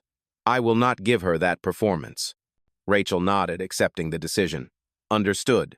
Marcus Reed entered moments later, his expression composed but eyes alert. Amara, we just received word from Washington. Congress wants you to testify at a special hearing on corporate accountability and diversity in leadership. They are framing it as a new model of ethical capitalism. Rachel smiled faintly. That might be the first time Congress and ethics were in the same sentence. Amara allowed herself a quiet breath of amusement. Send my acceptance, she said. If they want to redefine ethics, they should learn to listen before legislating. Marcus nodded. It will be next week. Live broadcast, full media coverage. When he left, Rachel turned back to her. You know this hearing will make you even more of a target. Some people are not celebrating your rise, they are plotting your fall. Amara met her gaze steadily. I am aware, but visibility is not vulnerability. They can aim for me only because I am standing tall enough to be seen. For the next several hours, Amara reviewed reports, financial statements, and proposals from Aurora's global branches. Each document reflected a future-in-motion education centers in Kenya, engineering programs in Detroit, women-led innovation hubs in Brazil. Progress was no longer theoretical, it was visible, tangible, alive. By late afternoon, the skyline began to blush with orange light. Rachel returned, her voice low. Eleanor Whitmore has been hospitalized, stress-related complications. The news just broke. Amara did not move. Tragedy does not erase accountability. Rachel nodded. Of course, but the media will spin it. They already are. They are asking if you will comment. Let them ask, Amara said softly. Not every story requires a response. Some stories collapse under their own truth. As evening descended, Amara dismissed her team and remained alone in her office. The hum of the city below faded into the distance. She stood at the window once more, the reflection of skyscrapers shimmering against the glass. Her phone buzzed a private message from an unknown number. She opened it slowly. You do not know me, but my mother worked for the Whitmores for 20 years. When they fired her, she lost everything. Watching you stand there that night gave her peace she thought she would never feel. Thank you for showing them what silence can do. Amara set the phone down gently. Her eyes glistened, not with tears, but with something heavier resolve tempered by memory. She whispered to the empty room. Silence was never absence. It was strategy. Then she turned off the lights and stood in darkness, letting the city's glow outline her silhouette. The tower around her felt less like an office and more like a lighthouse, steady, luminous, unyielding. Across town, in a dim hospital room, Eleanor Whitmore stared at a muted television. The news looped her own downfall again and again. Her trembling hands reached for the remote, but she could not turn it off. When Amara's face appeared on screen, she whispered to herself, I should have listened. But it was too late. The era she represented had already ended. Meanwhile, at the top of Coltech Tower, Amara Cole closed her eyes and breathed deeply, preparing for the next wave. The city's heartbeat aligned with hers, measured, patient, inevitable. Outside, thunder rolled again in the distance, not as warning, but as reminder. Storms end, but their sound lingers. And for the first time in generations, that sound no longer belonged to the powerful who shouted, but to the woman who had taught the world how to listen. The congressional hearing was scheduled for Tuesday morning. By dawn, Washington, D.C. was alive with cameras, sirens, and curiosity. Every major network had a crew stationed outside the Capitol building. Reporters rehearsed their introductions, commentators sharpened their talking points, and a crowd gathered beyond the barricades. Some came to protest, some to support, and others simply to witness what many were already calling the Amara Cole testimony. Inside her hotel suite, Amara stood before a full-length mirror. She wore a navy suit, simple, deliberate, commanding. No jewelry, no color distractions, only the small silver watch on her wrist. Her reflection stared back at her like an ally she had known all her life. Rachel Harris entered quietly, carrying a folder. Here are the briefing notes from Marcus. Key senators expected questions, the standard procedural rundown. Amara glanced at the folder but did not take it. Marcus knows the law. I know the truth. That will be enough. Rachel hesitated. There will be hostility in that room. Not everyone wants to see you as a visionary. Some want to make you the symbol of arrogance. Amara's tone was calm. Symbols do not bend under accusation, Rachel. They endure. Rachel nodded, exhaling slowly. Your mother would be proud. Ugh. Amara's eyes softened, and for the first time that morning, she smiled. She would tell me to stand straight, speak slow, and remind them that dignity is not negotiable. When they arrived at the Capitol, the steps were lined with flashing cameras and chanting voices. Supporters waved signs bearing quotes from her United Nations speech. Silence is strategy.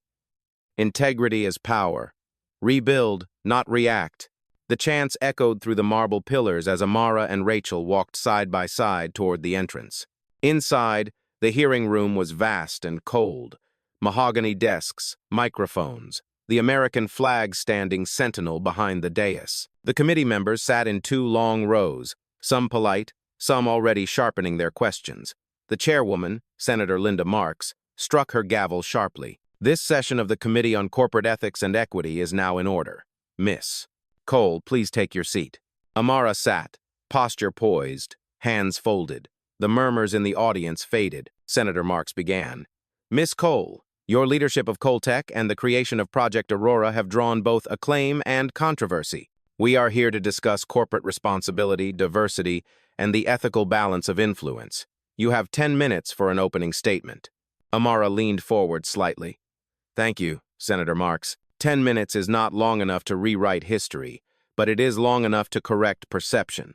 So I will begin with this. Leadership is not about power, it is about responsibility. And responsibility does not end when comfort begins. Her voice was calm, deliberate, but each word carried weight. Senators leaned in despite themselves. For decades, corporate America has treated diversity as decoration, not structure. It hosts galas to appear progressive, but builds systems that preserve exclusion. What happened at that gala was not an isolated insult. It was the symptom of a long-standing disease, the assumption that proximity to privilege is permission for prejudice. I did not answer that night with anger. I answered with structure because outrage ends headlines, but structure ends cycles. Gasps and murmurs rippled through the chamber. Cameras zoomed in. Senator Marks interjected gently. Miss Cole, some have accused Project Aurora of being politically motivated. How do you respond? Amara's eyes met hers evenly. Justice has always been political to those who never needed it. Aurora is not a movement of revenge, it is a map for reform. If equality is controversial, then inequity must be tradition. Senator Marks hid a small smile behind her notes. Another senator, older and visibly skeptical, leaned toward his microphone. Miss Cole, critics say your influence over the markets is dangerous, that you've turned morality into a business model. Amara tilted her head slightly. Influence without conscience is dangerous, Senator. Influence with purpose is progress. If morality now drives markets, then perhaps capitalism is finally remembering its humanity. A soft laugh rippled through the audience. The senator frowned but said nothing further. Amara continued, I did not come here to defend my reputation. I came here to defend the next generation's right to lead without apology. For too long, silence has been mistaken for absence. It is time to recognize that silence can also be discipline, an instrument for those who refuse to shout to be heard. Senator Marks nodded slowly. Miss Cole, you have the floor for one final statement. Amara paused for 3 full seconds before speaking. The stillness commanded the room. America cannot continue building towers on foundations of selective fairness. Equity is not charity, it is maintenance.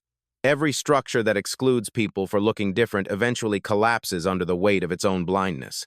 The Whitmores did not fall because they were caught. They fell because they were convinced they never could be. Power that does not self-correct, self-destructs. The silence that followed was absolute. Even the cameras seemed to hesitate before blinking. Senator Marks exhaled softly. Thank you, Miss Cole. This hearing stands adjourned. The gavel struck once, echoing through the chamber like a verdict. As Amara stood, the audience rose with her. Some applauded openly, others simply stared, absorbing what they had just witnessed. Outside, the plaza erupted again, reporters shouting, cameras flashing, chants rising into the gray morning air. Rachel walked beside her, barely able to keep up. You realize what just happened in there? Amara's gaze remained ahead. No, what happened in there is what should have happened long ago. The truth simply borrowed my voice. As they descended the steps, a young intern approached timidly, holding out a small notepad. Miss Cole, she said, her voice trembling, I am here because of you.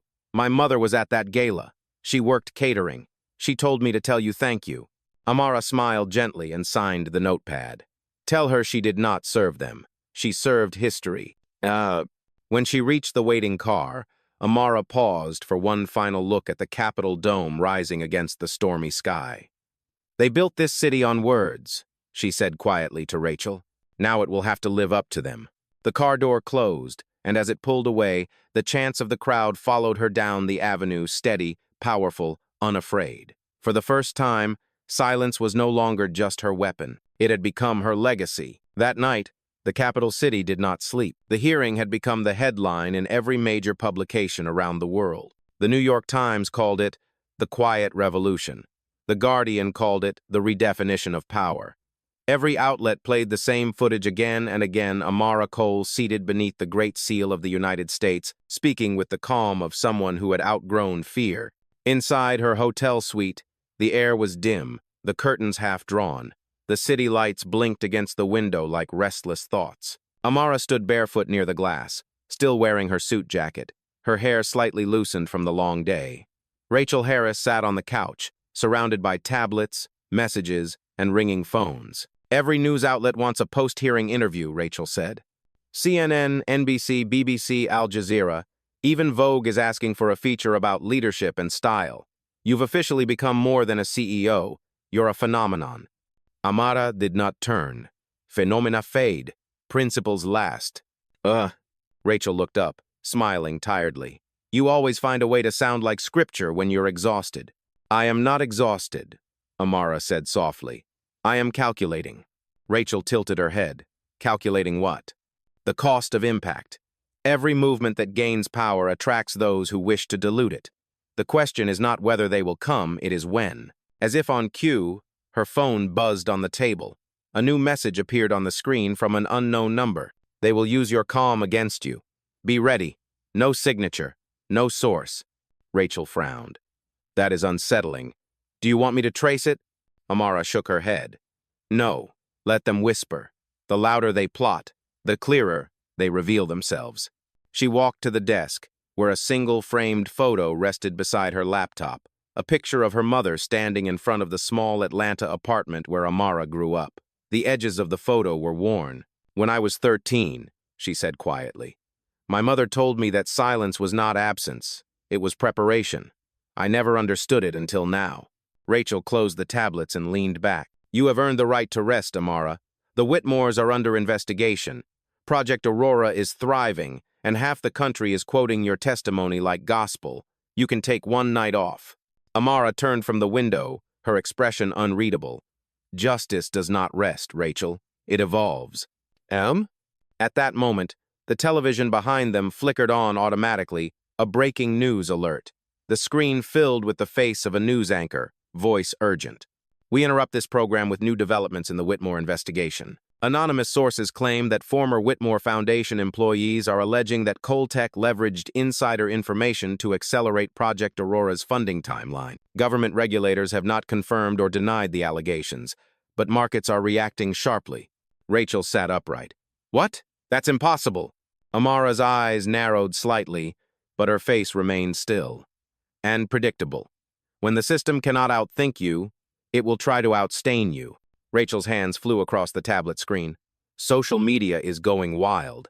Hashtags accusing you of manipulating the markets. Investors are demanding statements. Amara spoke evenly. Call Marcus. I want a full audit of every Aurora transaction, every timestamp, every authorization. Transparency is the antidote to rumor. Rachel nodded, already dialing. Marcus, it's starting. Activate the crisis protocol. Amara moved to the desk, opening her laptop. The financial graphs appeared, blinking with red alerts as shares fluctuated wildly. Her empire was under siege again, not by violence, but by narrative. Rachel ended the call. Marcus says he's on his way here now. He also confirmed what we suspected: the Whitmore legal team is behind the leaks. Amara exhaled slowly. They mistake desperation for strategy. Rachel's voice trembled slightly. We can shut this down, Amara. A press release. A video statement, something emotional, something human. People will believe you. Amara looked up from the screen. I will not plead for belief. Truth is not a campaign. Rachel's eyes softened. Then what will you do? Amara's tone was precise. I will do what I always do. I will not shout. I will not defend. I will expose. The suite door opened and Marcus entered, coat still wet from the rain. It's bad, he said, placing a folder on the table. The allegations are fabricated but dangerous. They've sent them to every financial outlet and political contact. The goal is to taint your credibility before the investigation clears you. Amara met his gaze. Then we will not wait for clearance. We will write our own report. Marcus nodded, already assembling the audit team. Amara turned to Rachel. Set up a live broadcast for tomorrow morning, our own channel, no intermediaries. I will speak directly to the public. Rachel blinked. After everything? You're going live again? Yes. Amara said firmly. They are trying to weaponize silence, so I will redefine it. The storm outside intensified. Lightning flashed, reflecting against the window like a pulse. Amara stood before it, her silhouette carved by the light. They think calm is weakness, she said quietly, but calm is a countdown. Marcus looked at her, almost in awe. You sound like you planned for this. Amara's lips curved slightly. I planned for everything that history has taught me to expect. Every time a woman like me rises, someone invents a scandal to remind her where they think she belongs. Rachel whispered. Then what happens when you speak tomorrow? Amara's answer was immediate. Tomorrow, they will learn that I never belonged anywhere. I built where I stood. The rain slammed against the glass now, thunder rolling through the Capitol. The lights in the room flickered once, then steadied. Amara looked out across the skyline and spoke softly, more to herself than to anyone else. They wanted a storm. Let them meet the woman who learned to walk through one. Rachel and Marcus exchanged a glance. The world was preparing for a confrontation. But Amara Cole, calm and deliberate, was already planning the next move. The storm outside was loud, but inside that room, silence still ruled, and in her hands, silence had never been safer. Morning arrived heavy with gray skies and the scent of rain. The storm had not left. It had simply paused, as if the weather itself were waiting to see what Amara Cole would do next. Across every news channel, the word allegations blazed in bold letters. Financial pundits speculated, politicians postured, and old enemies found new courage in anonymity. The world was bracing for a fall that Amara had no intention of delivering. Inside Coltech Tower, the command center glowed with activity. Screens lined the walls, displaying news feeds, market tickers, and social media streams pulsing with her name. The team had gathered early Rachel Harris, Marcus Reed, and several senior analysts. The air smelled faintly of tension and coffee. Amara entered without a word. She wore a black suit this time, the color of certainty. The chatter in the room stopped instantly. Rachel looked up from her tablet. The broadcast is ready. We go live in 20 minutes. The servers are stable, the stream is clean, and the audience numbers are already in the millions. Amara nodded once. Good. Let them watch. Marcus handed her a file. Here is the verified audit. Every transaction, timestamp, authorization, and confirmation code. No irregularities. We have hard evidence of integrity. Amara opened the file, scanning it quickly. Integrity does not need defense, she said quietly, but it does appreciate documentation. Rachel hesitated. Amara, before we go live, are you sure about this? You could easily let the data speak for itself. You do not have to stand in front of the cameras again. Amara looked at her. When they try to bury you in rumor, silence is no longer withdrawal. It is surrender. Today, silence will be structure. At exactly 9 o'clock, the Coltech global feed went live. Every major network mirrored it. Every phone buzzed with alerts. The broadcast opened on a stark background, black and silver, the Coltech emblem faintly glowing behind her. No music, no dramatics. Just Amara Cole, standing alone, hands clasped in front of her, eyes steady. Good morning, she began. Her voice was calm even, but the room behind every screen seemed to hold its breath. For the past 24 hours, there have been allegations questioning the integrity of Coltech and Project Aurora. I will address them directly, not through lawyers, not through intermediaries, through fact. She lifted a folder, the same one Marcus had given her. Every financial transaction under Aurora has been independently verified and time-stamped. These records will be released in full today. They are open to every auditor, every journalist, every citizen who wishes to see them. Transparency is not my defense, it is my design. Cameras zoomed in. Her expression was unreadable, her tone precise. I understand the world's obsession with scandal. It is easier to question a woman's credibility than to confront a system's corruption. But let us be clear. The same power that doubted me last week now doubts me again because I refused to bow. Her eyes hardened slightly. To those who think these accusations can shake me, understand this. Storms do not frighten architects. They test the strength of what was built. Marcus and Rachel stood in the control room watching. No teleprompter, no script. She was speaking entirely from memory. The room was silent except for the soft hum of servers. Amara continued. We have spent generations teaching people that power must be loud to be real. But look around. The loudest ones have already fallen. The Whitmores built empires on noise. I am building a future on proof. She paused then, letting the silence expand, owning it. If integrity can be attacked, it means it has become visible. And that, my friends, is progress. On every screen around the world, the live comments flooded in messages of support, applause, and outrage at the smear campaign. But Amara's gaze did not waver. I do not seek pity. I seek accountability, not from those who accused me, but from those who believed them too easily. My calm is not compliance. It is calculation. She looked directly into the camera. They will try again. They always do. But remember this. The truth does not need to shout to survive. It just needs to stand. Then, with quiet finality, she closed the folder. The documents are now public. Verify them. Read them. Judge me by the evidence, not by the echo. The feed cut to black. No applause. No outro music, just silence that spoke louder than any defense could. In the command center, Rachel exhaled shakily. That was not a statement, she said. That was a storm passing judgment. Marcus nodded slowly, and it left nothing standing but her. Outside the tower, the rain finally began to fall again, soft, cleansing, deliberate. And as the world absorbed what it had just witnessed, one truth settled quietly through the noise. Amara Cole had not weathered the storm. She had become it. By nightfall, the air over Manhattan felt electric again. The storm had passed, but its echo lingered like a heartbeat beneath the city lights. Every major network was still replaying the broadcast that Amara Cole had delivered that morning. Analysts dissected her tone, her phrasing, her restraint. Some called it a masterclass in moral leadership. Others called it the moment the system met its match. Ugh. Inside the Coltech Tower, the executive floor glowed faintly in the dark. Most of the staff had gone home, but Amara remained. She sat by the window. The city skyline spread before her like a reflection of her own endurance. Behind her, Rachel Harris scrolled through a stream of notifications. It worked, Rachel said softly. The markets are stabilizing. The allegations are collapsing under scrutiny. Every outlet that ran the story this morning is retracting it tonight.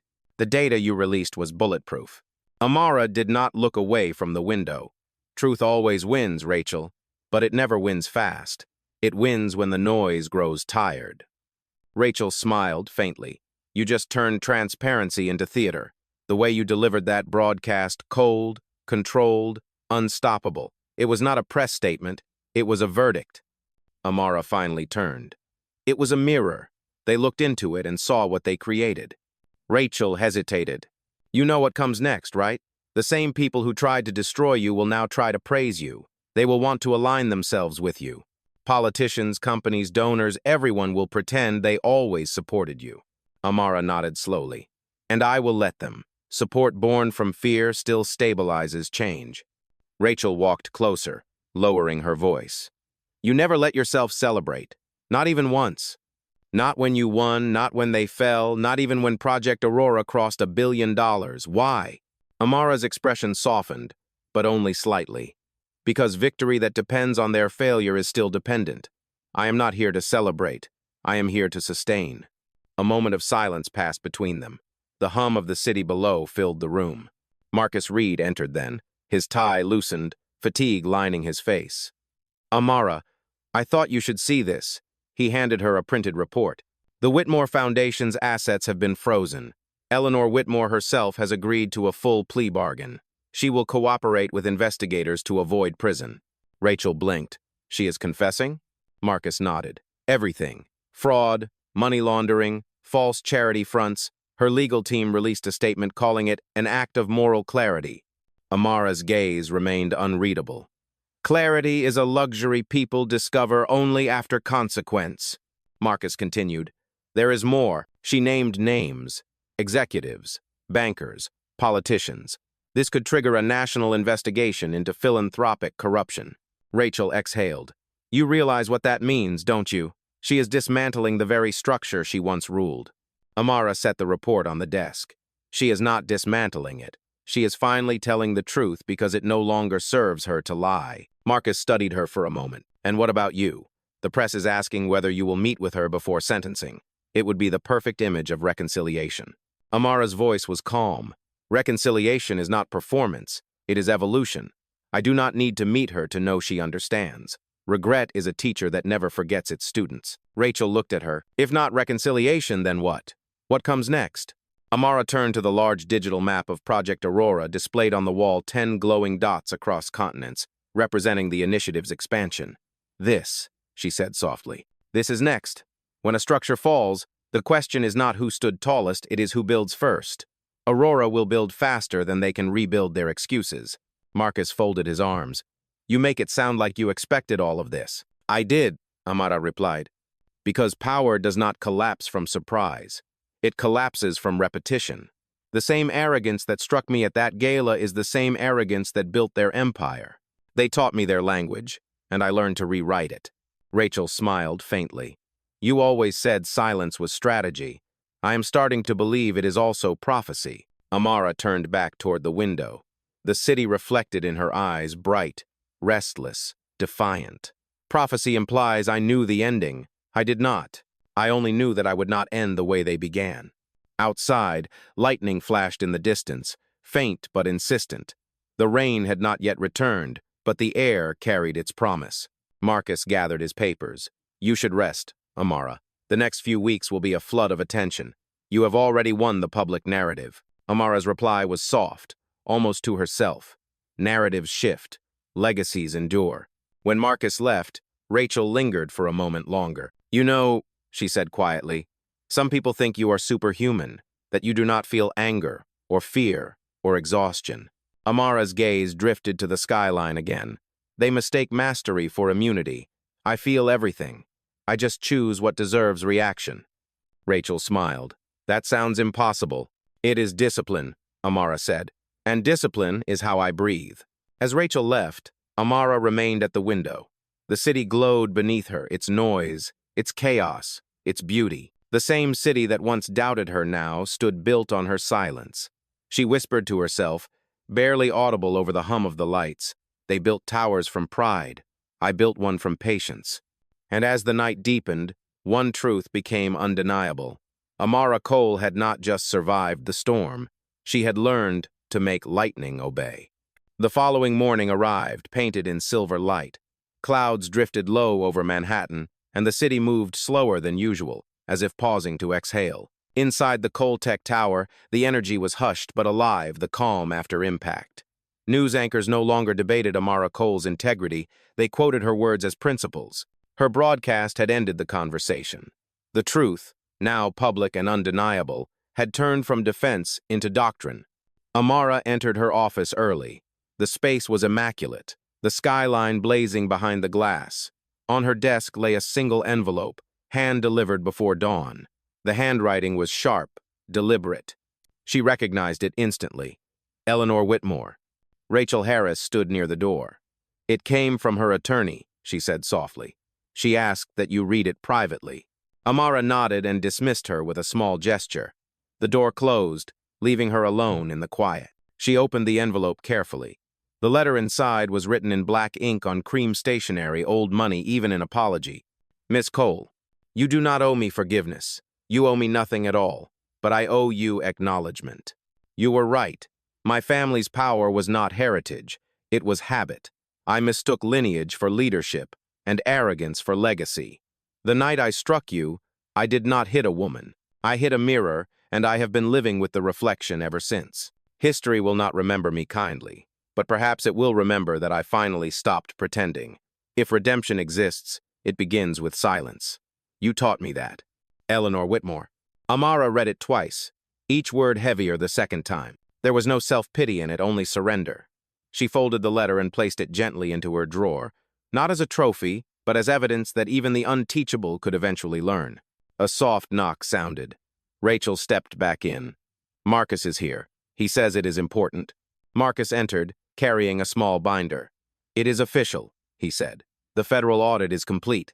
Every accusation against you has been dismissed. The Department of Commerce is calling your transparency model the new standard for corporate ethics. Amara listened quietly. That was inevitable. Truth requires time, not permission. Rachel smiled. You could take that victory lap, you know. The networks want a final interview. They are calling this The redemption of power. Amara shook her head. Power does not need redemption. People do. I am not interested in interviews. I am interested in infrastructure. Marcus nodded, smiling faintly. In that case, you will want to hear this. The International Council on Economic Equity has invited you to serve as its first global chairperson. They said no one else embodies reform without rage. Amara's expression remained calm, but her tone carried quiet conviction. Then it will not be a title. It will be a blueprint. Rachel leaned against the desk. Do you ever feel it, Amara? The weight of it all? You started with a slap and ended with a shift in history. Amara looked out at the city. No, Rachel. History did not shift because of a slap. It shifted because someone finally refused to slap back. Outside, sunlight broke through the clouds, striking the Cole Tech logo on the tower's facade. It shimmered in the light, strong, clean, unyielding. Rachel watched the reflection of the light spill across the glass walls. So what happens now? Amara turned to her, eyes calm but resolute. Now we stop proving. We start building. Every empire ends the same way by forgetting who it hurt to rise. I intend to build one that remembers.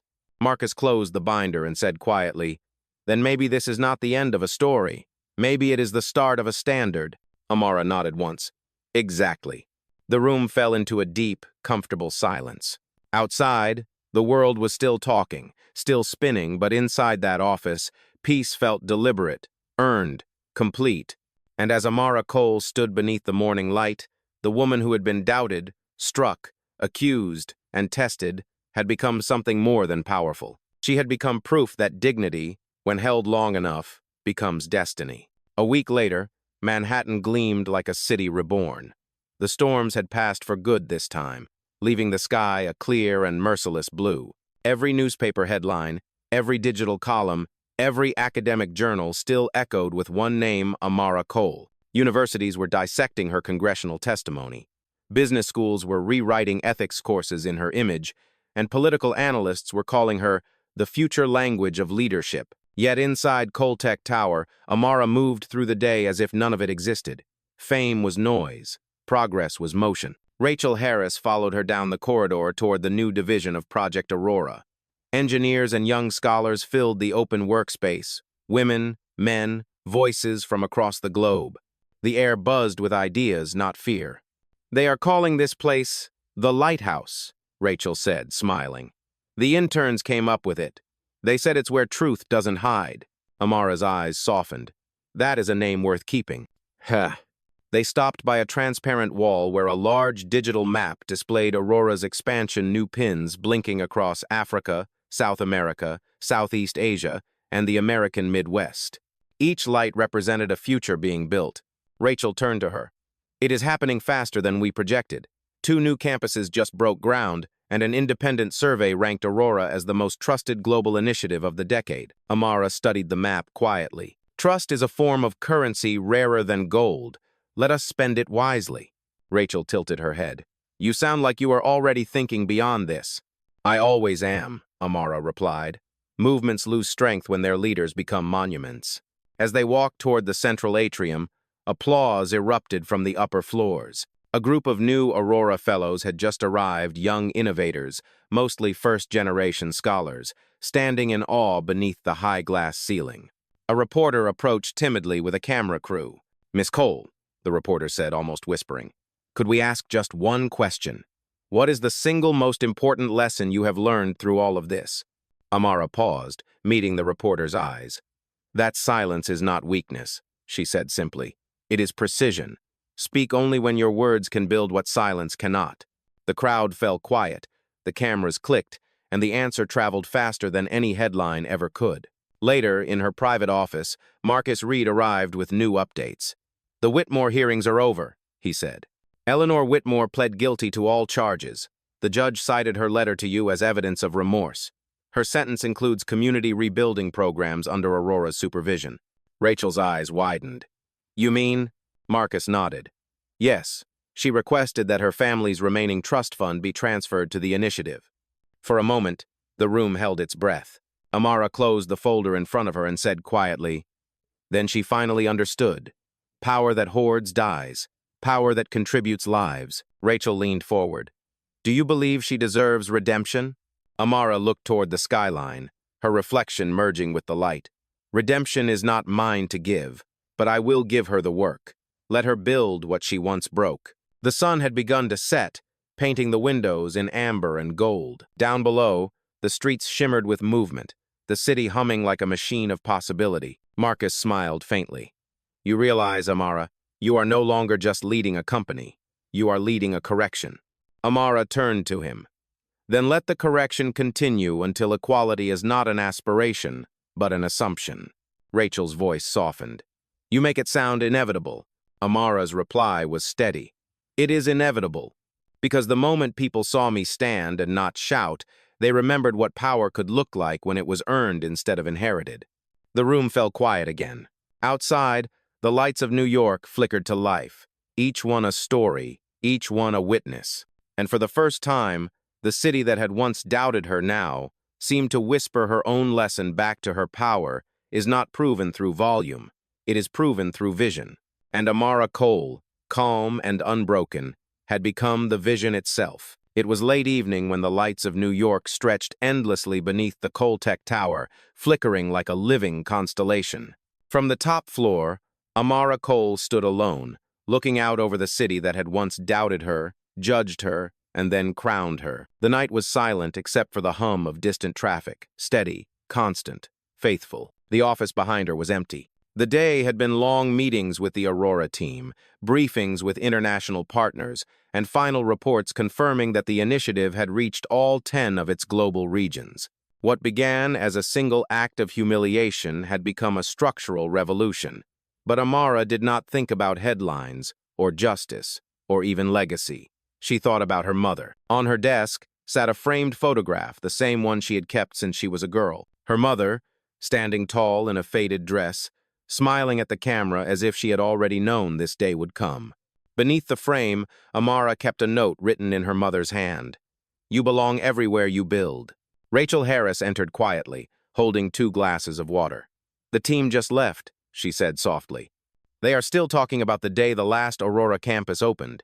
You should have seen the broadcast students from 10 countries reading your words in 10 different languages. It felt like the world was finally speaking the same sentence. Amara smiled faintly. And what sentence was that? Rachel's eyes softened. Dignity does not expire. For the first time in weeks, Amara laughed, a quiet, genuine sound that broke through the stillness like sunlight through fog. Rachel set the glasses down. You know, people keep asking me what you will do next. They say there is nothing left to prove. Amara turned toward the window again. Proof is temporary. Purpose is not. When the structure holds, you move to the next foundation. The work never ends, it only evolves. Rachel nodded. Then what foundation comes next? Amara looked out across the city, the towers, the bridges, the endless horizon. I am thinking about education, she said finally. Real education. The kind that teaches courage before competence. Imagine a generation that does not need to learn self-worth through struggle. Rachel smiled. That sounds like the perfect ending. Amara shook her head gently. No, there are no perfect endings. Only transitions. Every story that changes the world ends quietly, not because it is over, but because it has become something else. Silence filled the room again, but it was no longer the kind of silence that carried pain or judgment. It was peace, earned, deliberate, absolute. Rachel glanced at her watch. It is almost midnight. You should go home. Amara's gaze stayed on the skyline. I am home. Rachel paused, watching her for a moment longer. Then she smiled and left, closing the door softly behind her. Amara remained by the window, the city reflected in the glass like an echo of her own reflection. For a long while she said nothing.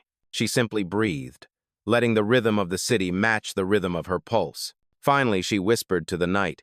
They thought power lived in inheritance. They never understood it lives in intention.